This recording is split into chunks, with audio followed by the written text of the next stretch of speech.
Hello friends, स्वागत है आप सभी को अपने इस यूट्यूब चैनल HDS ट्यूटोरियल पर। आज के इस वीडियो में बात करने वाले हम लोग JCERT मैथ क्लास 6 का प्रश्न 12.1 का क्वेश्चन नंबर 1, 2, 3, 4 कंप्लीट वीडियो हम लोग देखने वाले हैं। तो वीडियो को अंत तक जरूर बने रहिएगा और आप हमारे चैनल पर नहीं हैं तो चैनल को सब्सक्राइब करके बेल आइकन को भी प्रेस कर दीजिएगा। चलिए आज का वीडियो हम लोग शुरू करते हैं। तो देखिए यहाँ पर हम क्वेश्चन और यहाँ पर पहले उतार चुके हैं, यहाँ आप लोग को सॉल्व करके हम बताएंगे। देखिए पहला क्वेश्चन है कि नीचे दिए गए बहुभुज के सभी शीर्षों एवं भुजाओं के नाम लिखिए। बहुभुज मतलब जिसकी बहुत भुजाएं होती है उसे बहुभुज कहते हैं, यानी एक से अधिक भुजा रहेगा तो उसे क्या बोलेंगे? बहुभुज। शीर्ष, अब देखिए आपको शीर्ष समझाते हैं और ये भुजा समझाते हैं। पीछे चैप्टर में आपको समझाए थे, है ना। अगर आपको नहीं देखें तो अगर देख लीजिएगा 11.2 वाला क्वेश्चन। तो देखिए ये जो आपको बिंदु दिख रहा है ना, देखिए एक भुजा यहाँ से B से गया है और यहाँ से D से गया है ना, और वो दोनों बिंदु कहाँ मिला है? C पर मिला है, तो इसी को क्या बोलेंगे? शीर्ष बोलेंगे। और देखिए ये C से इधर रखा गया यहाँ तक B तक और A से गया है इधर B तक, तो यहाँ भी एक क्या हो गया? एक शीर्ष हो गया। मतलब दो भुजाओं का जहाँ मिलन होता है वहाँ क्या होता है? शीर्ष का निर्माण होता है। क्या होता है? शीर्ष का निर्माण। अब यहाँ से यहाँ BC आपका एक भुजा हो गया। क्या हो गया? भुजा। CD भी एक भुजा है। क्या है? भुजा है। और DE पे एक भुजा है। तो देखिए आपको शीर्ष का नाम लिखना है। शीर्ष मतलब जहाँ पर दो भुजा मिलता है उसे शीर्ष बोलेंगे। तो देखिए आपको यहाँ पर हम शीर्ष लिख के दिखा दे रहे हैं। तो शीर्ष आपका क्या हो जाएगा? आपका C हो जाएगा, तो C हो जाएगा, B हो जाएगा, B हो जाएगा, उसके बाद A हो जाएगा, A हो जाएगा, E हो जाएगा, E हो जाएगा, कॉमा D हो जाएगा। 1 2 3 4 5, तो 5 को शीर्ष हो गया। अब आपका भुजा देखिए, तो चलिए हम अब यहाँ भुजा लिख के दे। तो देखिए भुजा क्या जगह? आपका BC, ये आपका BC आपके क्या? ये भुजा है। और जब शीर्ष का बोलेगा तो केवल C, है ना। BC हो गया। यहाँ से देखिए CD, क्या हो गया? CD, तो CD, कॉमा यहाँ से देखिए DE, कॉमा यहाँ से AE, है ना, AE। आप चाहें तो EA भी लिख सकते हैं ना। आपको EA लिखिए आप या AE लिखिए। उसके बाद AB, क्या हो गया आपका? AB, तो लिखिए AB, है ना। इस प्रकार से आपका आंसर खत्म हो गया। सेम टू सेम इसी प्रकार में इसमें भी लिखना है। इसमें शीर्ष लिखना है और आपको भुजा लिखना है। तो चलिए आपको हम लिख के दिखा देते हैं, है ना। ट्राई खुद से कर लीजिएगा। देखिए आज एक बिंदु यहाँ पर A है, तो ये आपका शीर्ष क्या हो जाएगा? A। उसके बाद यहाँ पर B है तो आपका हो जाएगा B, और ये बिंदु C है तो C, भी D है तो यहाँ पर D। ये 4 को शीर्ष हो गया। अब भुजा यहाँ से यहाँ AB, आपका क्या हो गया? भुजा हो गया AB। यहाँ से देखिए BC, कॉमा CD, तो CD, फिर यहाँ से AD, तो हो जाएगा आपका AD। ये भी 5 को भुजा हो गया, है ना। इस प्रकार से 5 भुजा क्या हो गया? आपका खत्म हो गया। अब चलिए देखते हैं क्वेश्चन नंबर 2 की तरफ हम लोग देखते हैं। क्वेश्चन नंबर 2 देखिए ध्यान से। कहा है कि कोई भी बहुभुज खींचिए। बहुभुज मतलब जिसकी एक से अधिक भुजा रहेगा उसे बहुभुज बोलेंगे। तो अपने से खींचने के लिए कहा गया है।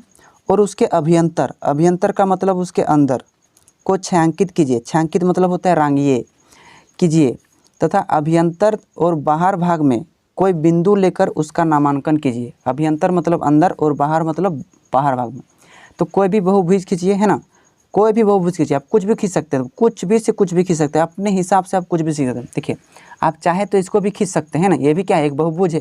देखिए 1 2 3 4 5 को भुजा है, तो ये भी तो बहुभुज है ना। आप कुछ भी खींच सकते हैं, कैसा भी खींच सकते हैं। चलिए आपको हम बहुभुज खींच के दिखाते हैं। 1 2 3 4 5 6 7 8। देखिए एक बहुभुज कीजिए। पूछा है कि उसके अभ्यंतर में, अब इसको छायांकित करने के लिए कहा गया है। तो चलिए आपको हम छायांकित कर देते हैं।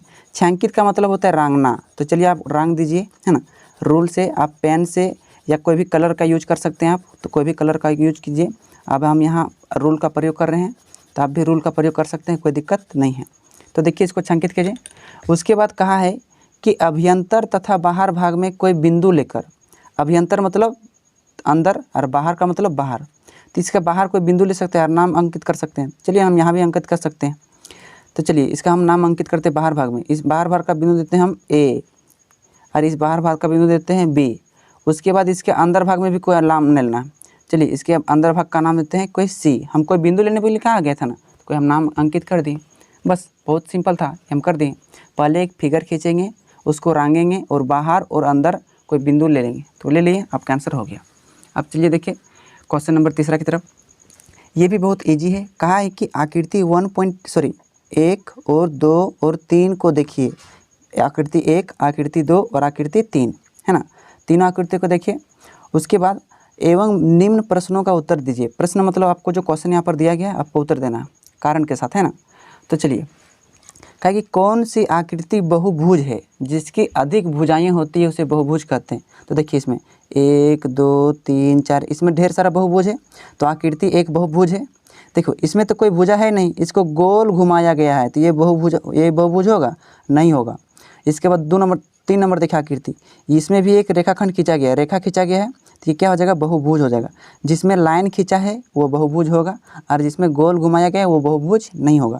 तो यह आकृति 1 और आकृति 3, तो लिखेंगे आकृति 1 और आकृति 3 बहुभुज है। आकृति 3 बहुभुज है, 3 बहुभुज है। आपका आंसर क्या हो गया? खत्म हो गया, है ना, बहुभुज है। अब चलिए दूसरा नंबर, कौन सी आकृति बहुभुज नहीं है, कारण बताइए। तो आकृति क्या है? इसमें आकृति 2, क्योंकि इसमें भुजा नहीं है, तो लिखेंगे आकृति 2। आकृति 2 क्यों? क्योंकि इसमें एक भी भुजा नहीं है। लिखेंगे क्योंकि इसमें भुजाएं नहीं है। भुजाएं नहीं है या रेखाखंड नहीं है, भुजाएं नहीं है, ये वाला क्या हो जाएगा? आपका आंसर हो जाएगा, है ना। बहुत ही ईजी था, आप आंसर दे दिए। अब चलिए हम लोग क्वेश्चन नंबर 4 और लास्ट क्वेश्चन की तरफ बढ़ते हैं। अब देखिए क्वेश्चन नंबर 4। क्वेश्चन नंबर 4 का है, यदि संभव है तो, संभव मतलब क्या? अगर होगा तो निम्नलिखित की रचना कीजिए। देखिए आपको रचना के लिए कहा कि एक बंद आकृति, रचना मतलब आपको बनाने के लिए कहा है ना, एक बंद आकृति जो बहुभुज नहीं हो।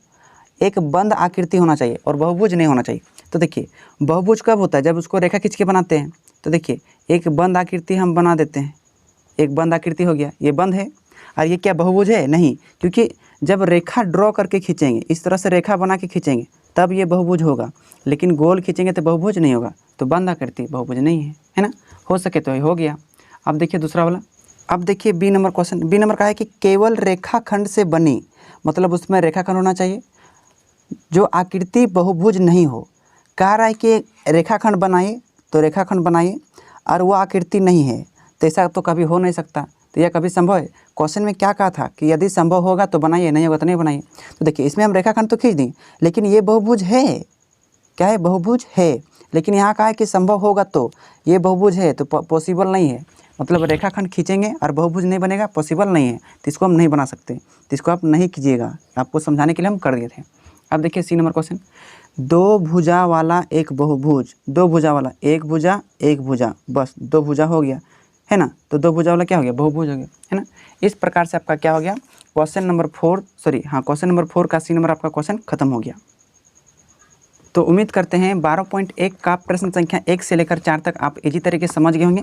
अगर आपको हमारे वीडियो अच्छा लगता है तो आप हमारे चैनल को HDS ट्यूटोरियल को सब्सक्राइब जरूर कीजिएगा और अपने दोस्तों के पास शेयर भी जरूर कीजिएगा। अब मिलेंगे अगले वीडियो में, तब तक के लिए जय हिंद।